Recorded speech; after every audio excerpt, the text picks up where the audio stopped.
Looks like we're rolling live here again. Not sure what happened there last time, but yeah, it looks like we just kind of got shut off somehow. So yeah, we are still here just building.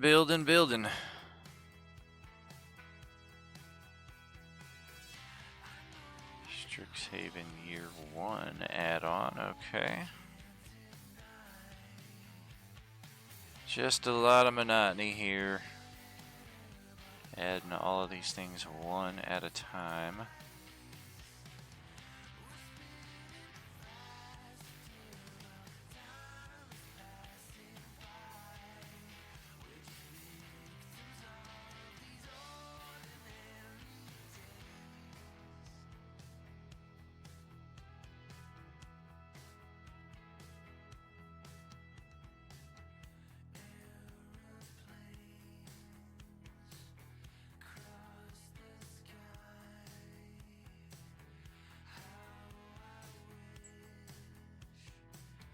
Yeah, I don't know. Definitely looks like you guys had some abnormalities on your side as it goes with the recent stream we just did. Can't fathom why it would shunt me out of here though.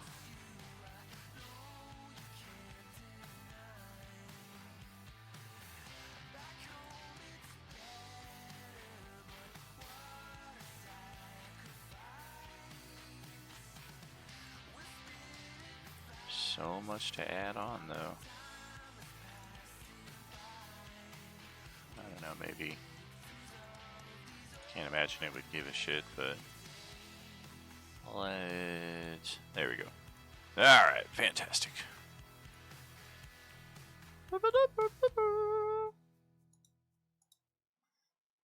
Let's see. Cavern Crawl was added. Goodness gracious. Critical chart, critical fail, critical hit. Yeah, we don't use those anymore. Cute creatures. Aw.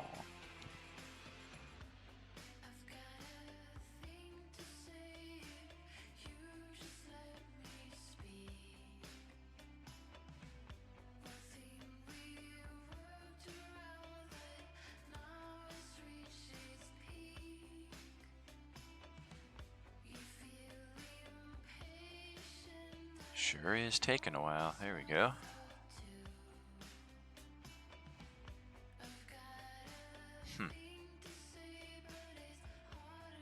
Alright, cute creatures.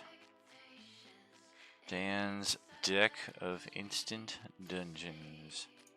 That's one of the first things I bought on Roll20, but then quickly pivoted away from that. I thought that was a pretty cool idea at the time, but then as I got more attached to the dynamic lighting and preparation side of maps, having a deck where it was just like, this is the next room, and then you just kind of free play it after that, became less desirable. What's going on, Adam? Ken? Hello, everybody.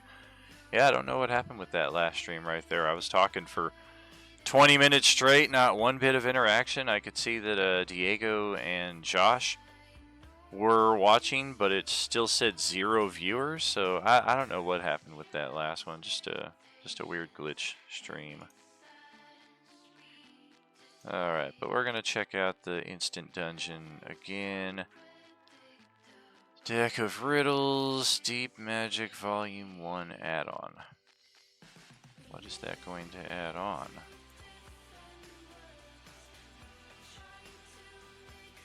I thought that was just a book of spells. Does it have... Oh, perhaps new magic items? Why would you have to add it in separately, though? Let's investigate.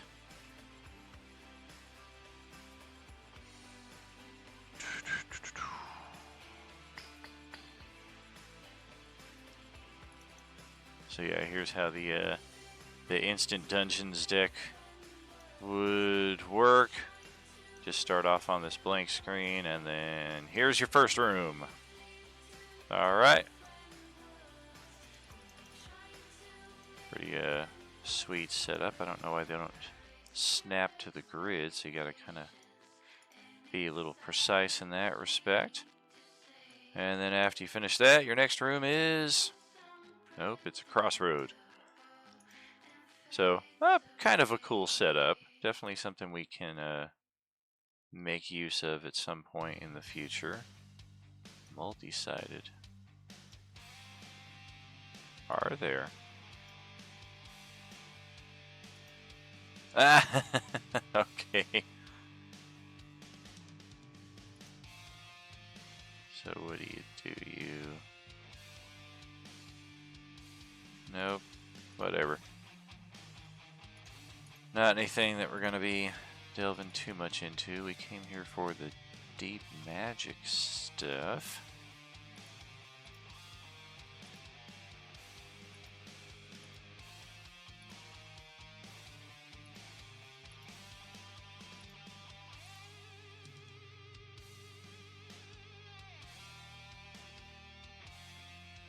Huh.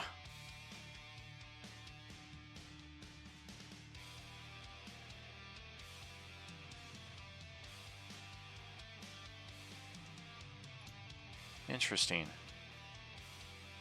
I mean, this stuff should all be in the compendium, so I guess I question the necessity of also having it in the journal if it's just readily available. Like, let's look up the beer domain. There. Is it right? I guess the subclass. So that's what it is there.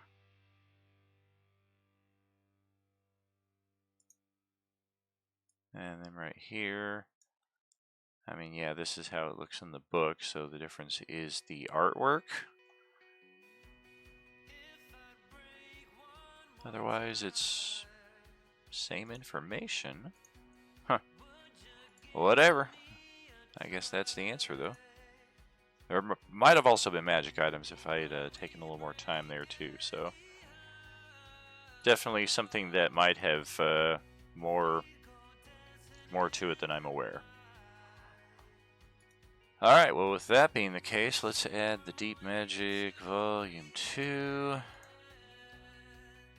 Just crowd the shit out of this game page. Boop, boop, boop, boop. Uh-huh.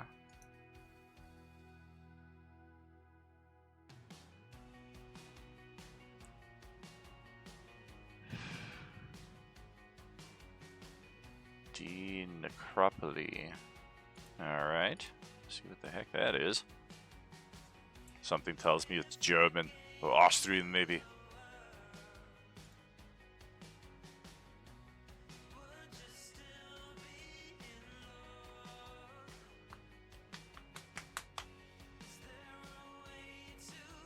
Smoother play, new features, updated tools. Enjoy the new FX tool. Well, let's take a look at it, see what we get. Ooh, fire breath, huh? Whoop! Okay. Charm breath. Breath beam, rocket. I mean, it's all the same. Holy, yep.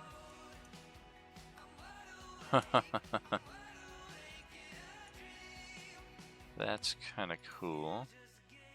What will really be cool is if they give players access to this, because that's always been the one thing lacking. Is I used to point that out to the players in the early days, like make use of this because it's super cool that you can just like create your own magical effects on the screen, and nobody was ever able to get it to work.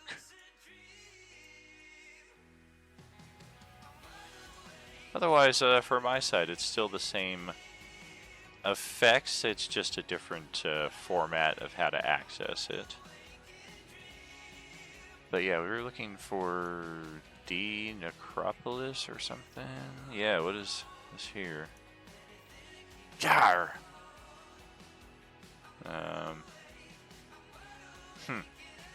It's Egyptian. Alright. guess that makes sense. What's the other?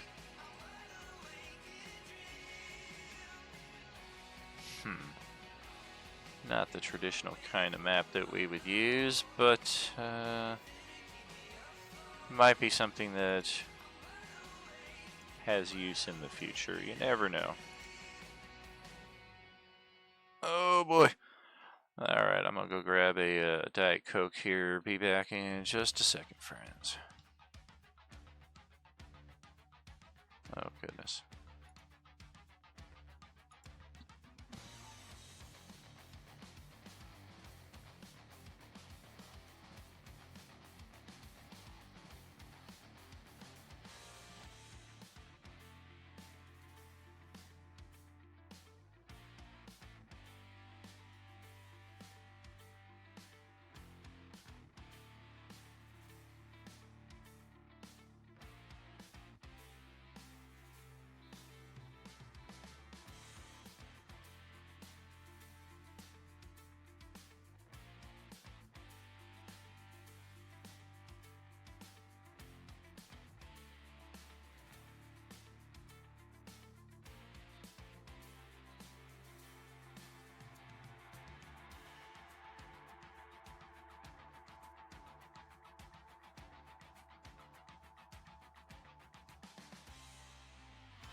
Alright, back and back.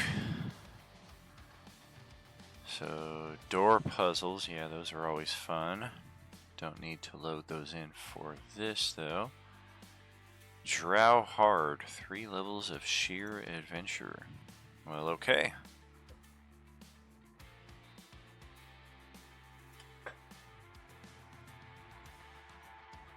So what's everybody up to? What's your Fridays looking like? What's your weekends looking like? Talk to me, talk to me. I'm not the greatest conversationalist. I'm not usually up for some chit chat, but seems like a stream like this would be the perfect opportunity for a little Q&A or just some general C&C chit and chat, if you will. DMG add-on.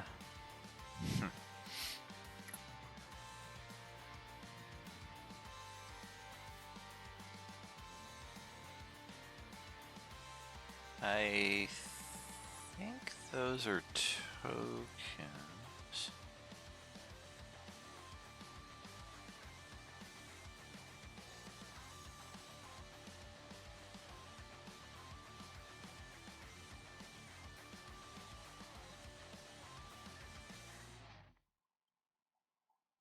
Ethereal Plane, yep. We played a few adventures of that last year with Sunday G2 before they merged into G4 and became Sunday G24. Working BS. Oh man, I feel you on that, brother. I am thankful and grateful to be done with work for today, at least. This weekend I'll have some side gig nonsense that I gotta knock out, scrape up a few extra bucks, that kind of thing. Minotaur Maze, yeah, I remember I bought this one and I was hoping to use it for G4 because there was a maze that they were gonna go in through, and you can barely call it maze. Like, it's literally a giant room with like an encircling passageway. So the only maze to it is, do you come in through the north, west, or east passageway?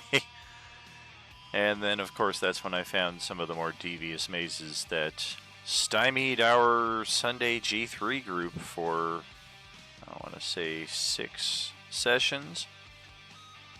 What's that, like 3 months of gameplay that they were stuck in that maze?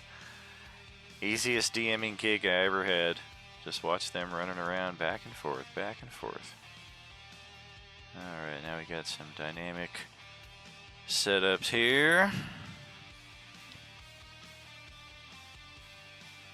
So these are all the maps and adventure modules that don't get added in through the create a page for whatever reason. And if they're maps that I'm adding on, like they say here, just dynamic and then what have you, these are the ones that I bought where the artist actually lit them themselves. So save me some time, pay them a few extra bucks. And yes, indeed, the cargo runner, that might be... I was thinking that might be the judicial, but I feel like it's probably not. But I believe the judicial is one of these that's pre-lit. I definitely did not light that fucking Star Destroyer. At least I don't think I did. I don't remember doing that. I don't remember a lot of shit though.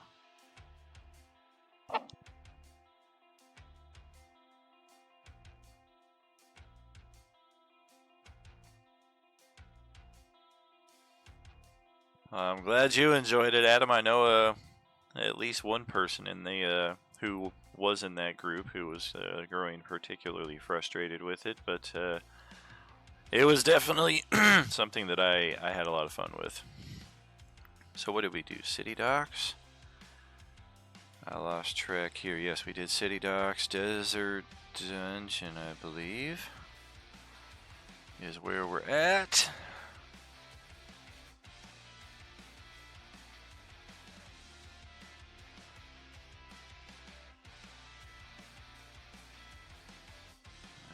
Okay, dynamic.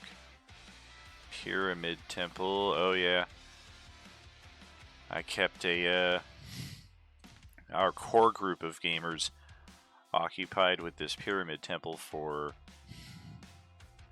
man, we were playing every week, like 6-hour sessions minimum back then when we played this, and I feel like it took them at least a month and a half, 2 months to get all the way through that, because it's a pretty big place. But then I try to maximize the space that I'm given too, even if sometimes you have to kind of stretch the bounds of believability.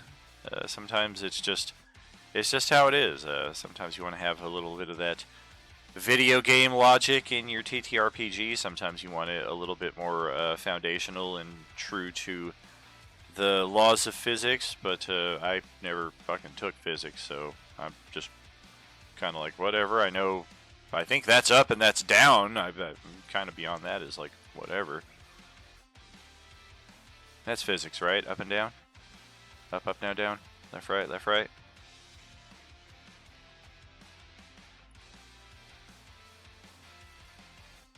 Occurred to me today that part of DMing and having a community like this and trying to tie in all these storylines, it's like part wrestling promoter, like trying to book all of these people, get them scheduled on the same nights, and get their story angles to line up together. Definitely one way to look at it.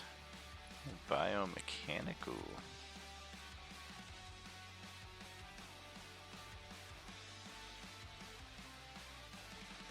Alrighty. Like I said at the start of this is going to be time consuming. And I guess the whole intro that I did was just kind of lost because apparently it was a 30-second stream that nobody was able to see. But I was just starting to say that this is a long overdue project. It's been sitting in the wings for a number of years. I began doing this in 2017. Trying to organize all of the different map and token packs that I have, and it just eventually became one of those projects that fell by the wayside. I lost track of it. I stopped doing it, whatever the reason was, and whatever. I mean, if history's any indication, that's what's going to happen again this time. But we're going to keep on pushing forward and hopefully establish some degree of organization, because I'm sure on at least a few occasions I've bought a map pack that I probably didn't need to because I just wanted something true and reflective in the minute.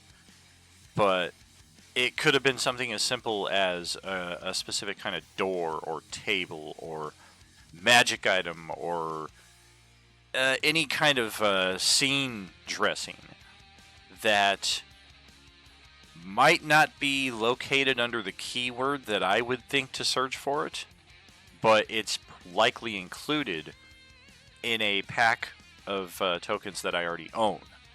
So if I just took the time to organize and set all this shit up, then I could probably save myself a few bucks in the long run. But then there's the whole time equals money thing, so where where exactly do you balance?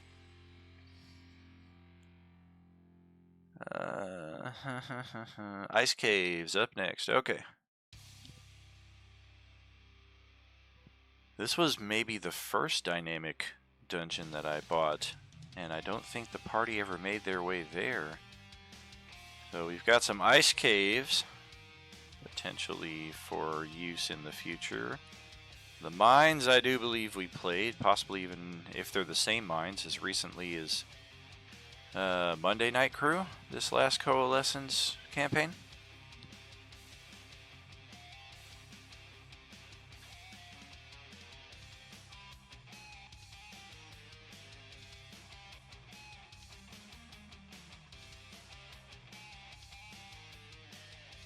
What's happening out there in Streamland? What's going on, everybody? Thanks for joining us here today on this. Well, I don't know if it's hot where you are, but yeah, we're in a heat wave here in Vegas, so dynamic mines. Okay. Next up, we have ruins.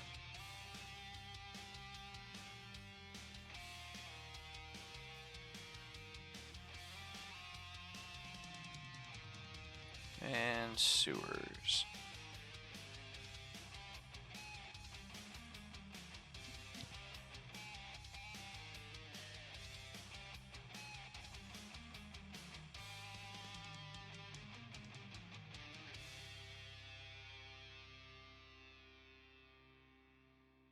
Looks like we got ourselves a fire plane here as well. That's pretty cool. I think that might have been what we used for the Wednesday table when they got dropped into the fire demi-plane with the Thugnificent Red Dragon.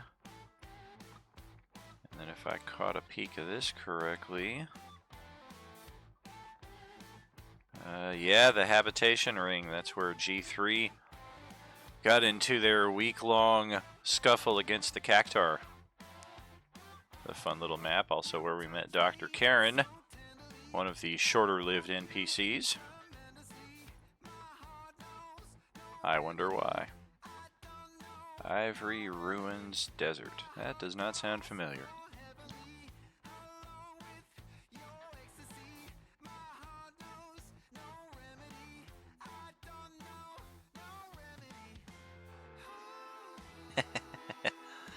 That quick Cactuar.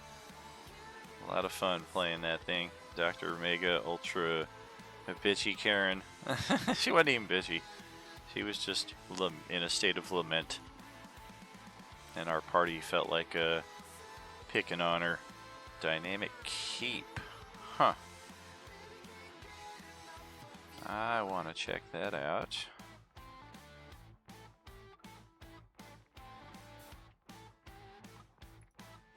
Yeah, let's see what we're looking at.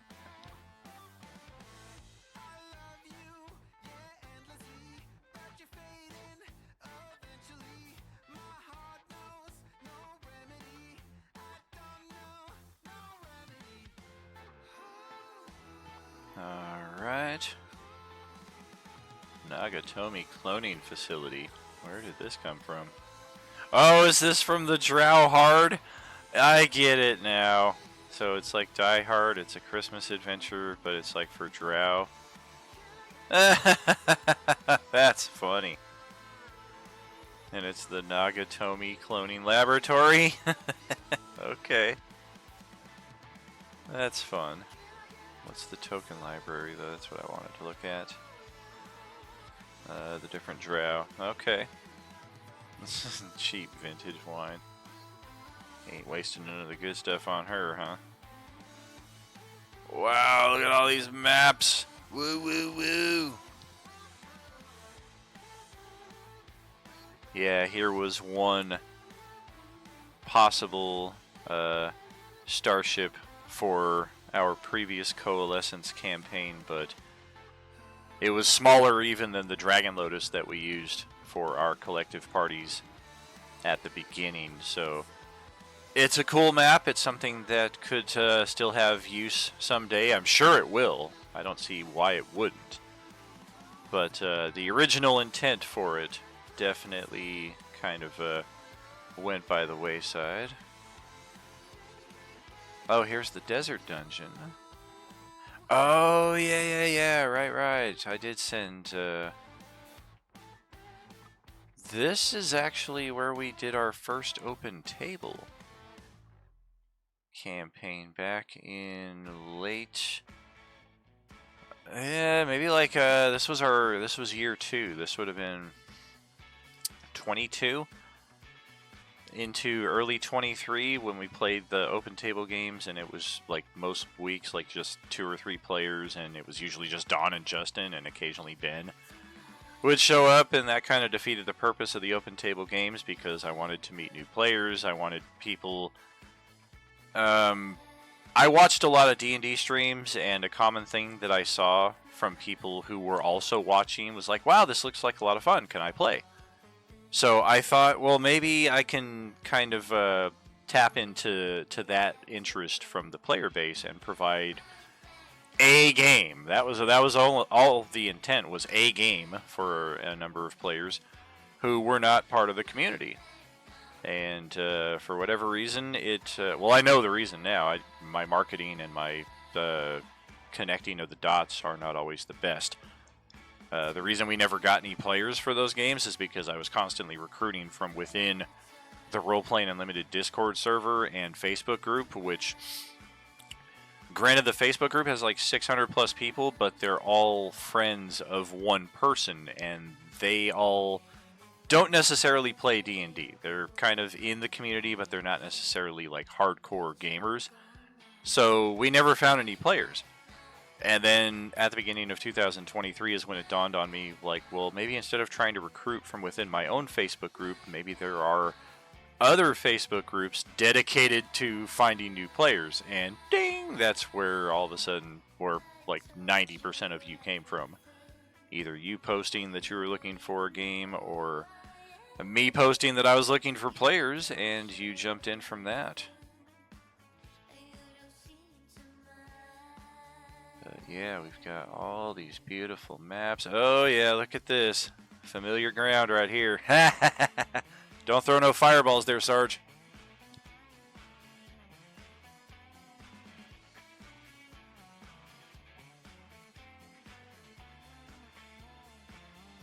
My only disappointment about that map is I wish it was like twice this size.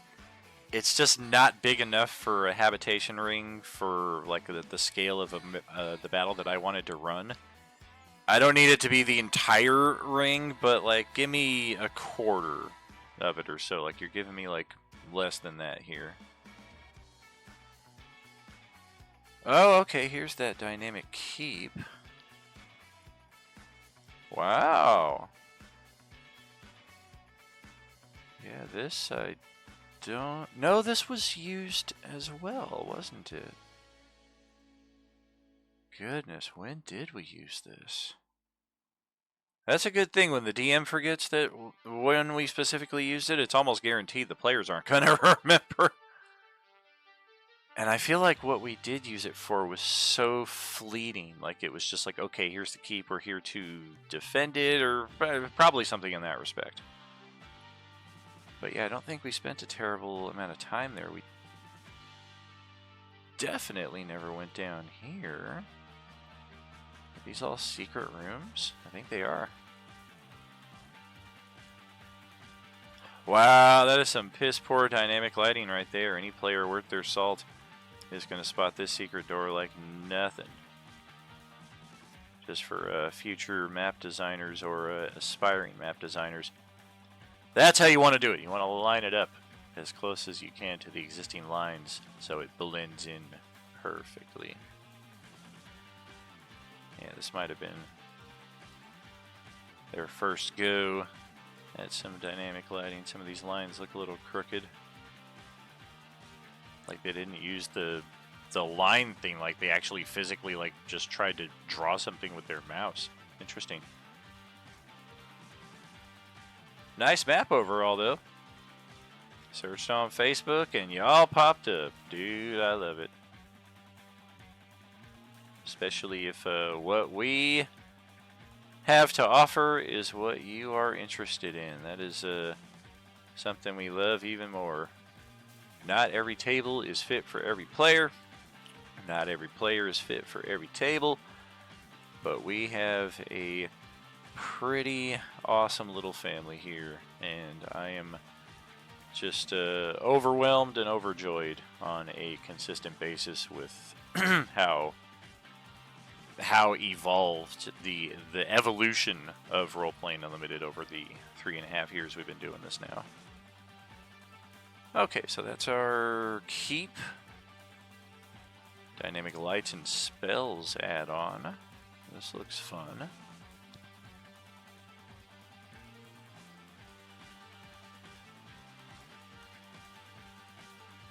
I feel like we've used that on a number of occasions.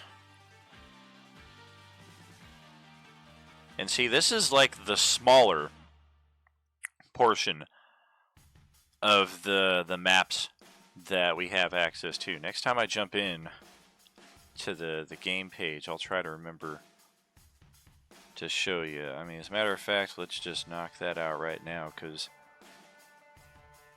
I don't know why I'm trying to convince you of the enormity and tediousness of this task, but I don't know. I think I experience on a day-to-day basis, how do I say this? A general lack of trust and belief. Like, even in the most basic things. Like, I could say, hey, like, look out there. The sun is out. It's daytime. And, like, people will kind of, like, at least half the time, like, have to go check for themselves, because I don't know. I give off a distrustful vibe or something, or I'm not the most confident in the way I present myself. So I'm not certain what it is there, but I think it's for that reason that I just kind of come into a situation assuming that I need to kind of go that extra length to prove that what I'm saying is correct, even if nobody asks.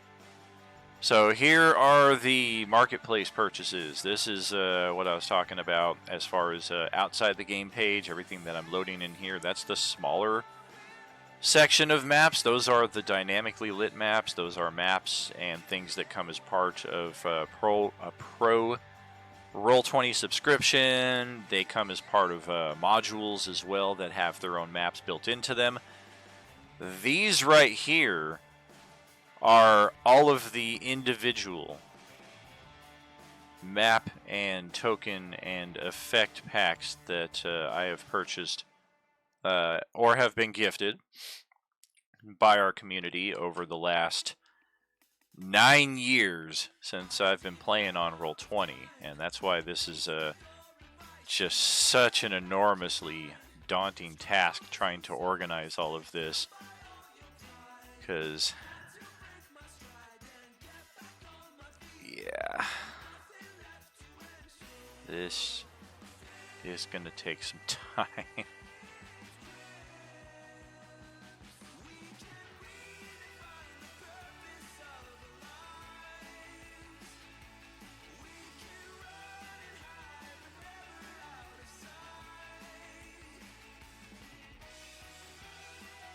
I don't even want to try to calculate the cost of all of this. It would be... I feel like overall it would be depressing. But it's hard to calculate too, because some of these like were on sale. Some of them came as part of like this one right here, the Greek for 6. Like, I could have bought all these individually, or I believe she had.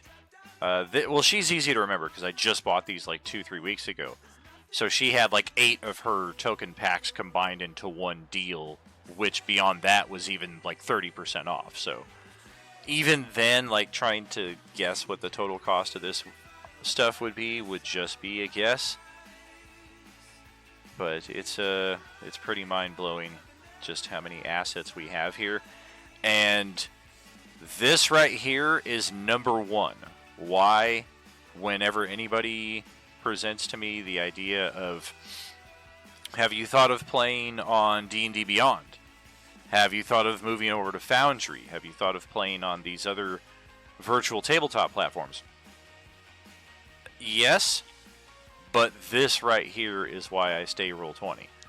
I don't feel like I'm trapped or locked into Roll20. I'm very happy with the experience, with the product that they've been putting out. I've been with them for a decade now.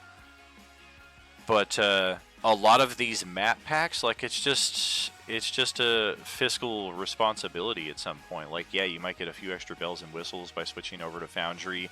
You might be able to include a larger portion of your player base on the same platform they're all familiar with by switching to D&D Beyond. But all of these maps right here and all of these additions and the Kobold press books that we have that wouldn't be available necessarily on D&D Beyond, just a lot of pros to keeping it on Roll20. What's going on there, Mike? Hope you're doing well, man. Much love to you, dude. It's a big old hug coming at you. We got some Pathfinder stuff here as well. Can easily be used for D&D as long as there's no mechanical stuff attached to it. Portal packs, photographer.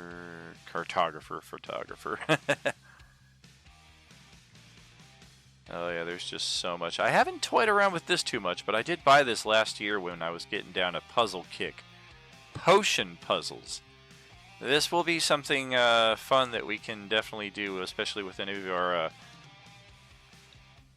My voice is duplicated. How is that possible?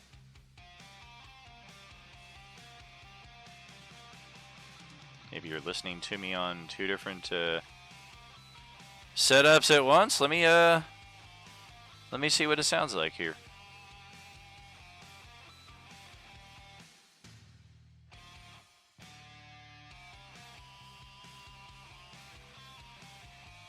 Test.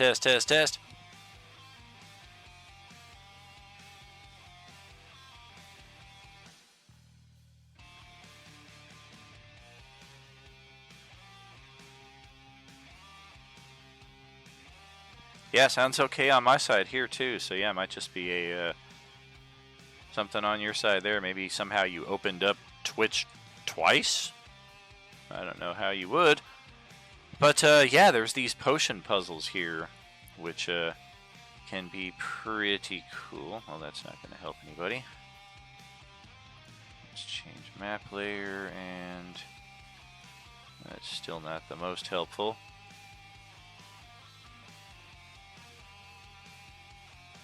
But yeah, basic stuff like this. Ah, very cool, very cool. Yeah, I was hoping I hadn't been rambling for the last 40 minutes and people are listening to me. I'm talking double here. Womp womp. Alright. Advanced transform, what is that? Oh, yeah, sure. So yeah, potion puzzles. Something that we will have eventually. Quick encounters. I've mentioned his name numerous times throughout the years here on our streaming side of Roll20. Deservedly so. I have obtained maps from a number of very talented designers and artists in the Roll20 community. None more so than Gabriel Picard. All of these quick encounter maps right here are all of his design. They all tend to be 25 by 25 maps, which is your kind of standard encounter. But they're just... There's a beauty in the simplicity. Like, a lot of people do things perhaps more artistically, perhaps more complex. I have just personally always found Gabriel's maps to be like super cool, and he always includes like these cool little additions here. Like you might just get your basic map right here, and then I just plug that in, and I go to the dynamic lighting, I light it all up, and good to go. But things like this are huge time and money savers, because otherwise I could be in the middle of something and mid-session somebody casts a spell or does an effect that creates a need for some rubble, and maybe I don't know where I already have some, or maybe I don't already have some, and including it in your overall map pack, including some extra bridges and things just so you can kind of more customize the maps that he gives you, super cool, super cool. We have played every table at Roleplaying Unlimited has played on a Gabriel Picard map at one point or another. Save versus Cave. This is another one that I've gotten into more over the recent years. Similar to Gabriel Picard, a lot of the 25 by 25, but you also got some smaller 15 by 15 areas as well. This one right here's the Cavernous Depths. I kept the Wednesday table occupied with the Cavernous Depths for 15, 18 sessions. I do believe it was. You guys will recognize some of these features. Especially the face overlay here. The origin of the energy fairy. Oh, there she is. There's the energy fairy. Still fate unknown. Presumably killed by the Fiend Lord Abhadanalia, but then that Fiend Lord even showed up during Endgame to help us out against Nihilus, but we don't know what the fate of any of those characters are now that we're in Chapter 4. So, yeah, this is the longer haul right here of trying to sort all of the different maps and tokens, and this is the reason why this stream exists, why this organizational process is necessary. And yeah, I honestly don't know that I will ever complete this. I think it's a worthy aspiration to try to get some kind of hold on all of this, to try to organize it in some respect. But good lord, it is not easy, especially because I feel like the frequency with which I gain new maps and tokens to our library is generally quicker than I'm able to organize it. And then you take into account how many games that are run here on a weekly basis, and yeah, that's really it. Dynamic ocean floor has been added, so now we continue with sea ships.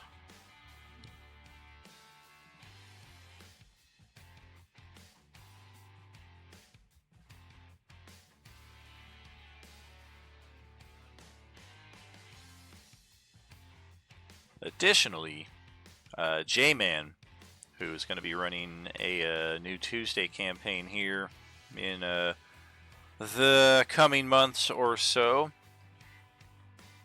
he asked me to look into my token packs to see if I had anything that fit certain themes that might work for what he's trying to design. And like, yeah, I know that I have some of these things, but I can't really say with any degree of accuracy. So this also helps out a bit in that respect, trying to get all this organized so that I can present it to him when the time comes. So there's our sewage. Got that all set.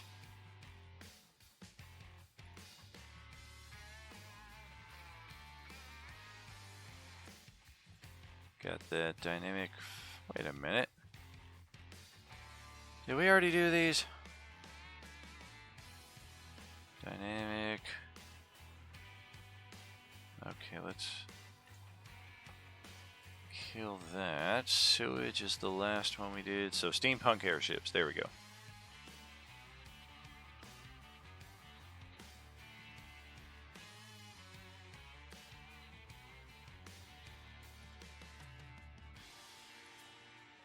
See if we can at least get through the E's before I gotta close this out.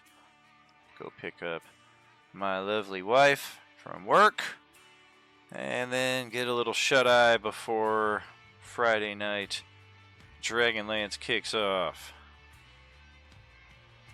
So Eberron, rising from the Last War add-on. Okay. We'll take it.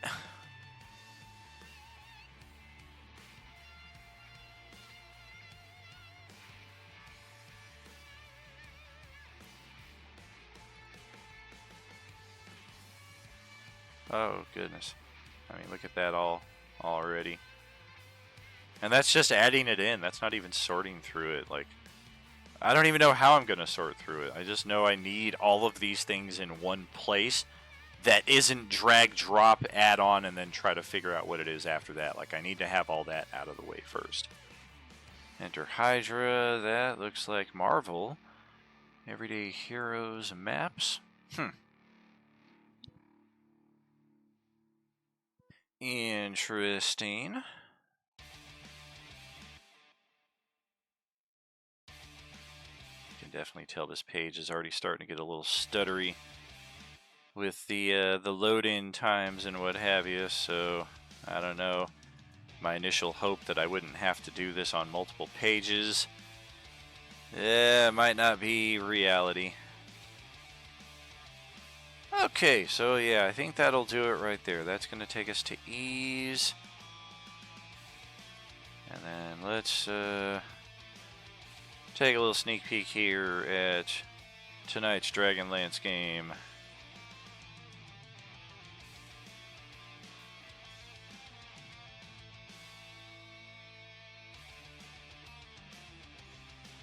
I think. Oh, there you are.